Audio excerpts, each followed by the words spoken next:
جی السلام علیکم ورحمۃ اللہ وبرکاتہ۔ محترم بھائی نے لکھا جی ایک آدمی فوت ہو گیا تھا، اس کی جائیداد تقسیم کرنی ہے، ایک بیوی، 3 بیٹے اور ایک بیٹی ہے، تقسیم کا طریقہ بتائیں۔ اچھا جی، مطلب کہتے ہیں جی ایک آدمی فوت ہو گیا، اس کی جائیداد تقسیم کرنی ہے اور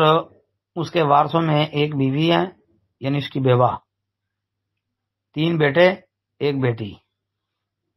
تو ٹھیک ہے بھائی، سمپل تھا طریقہ ہے۔ اگر یہی وارث ہیں، اس کے علاوہ مرنے والے کا جو ہے ماں باپ نہیں ہیں، تو پھر آپ ایسے کریں کہ 8واں حصہ اس کی بیوہ کو دیں، یعنی اس کی بیوی جو اس نے چھوڑی ہے، 8واں حصہ اس کو دے دیں، تو باقی جو ہے جائیداد اس کے آپ 7 حصے کر لیں، 6 حصے بیٹوں کو دے دیں، 1 حصہ بیٹی کو، للذکر مثل حظ الانثیین کے تحت۔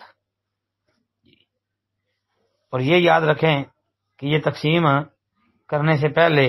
اگر میت کے ذمہ کوئی قرض ہے تو وہ قرض ادا کر دیں، من بعد وصیت یوصین بہا او دین،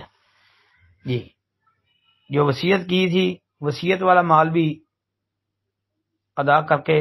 قرض بھی جو ہے وہ ادا کر کے، باقی جو بچے گا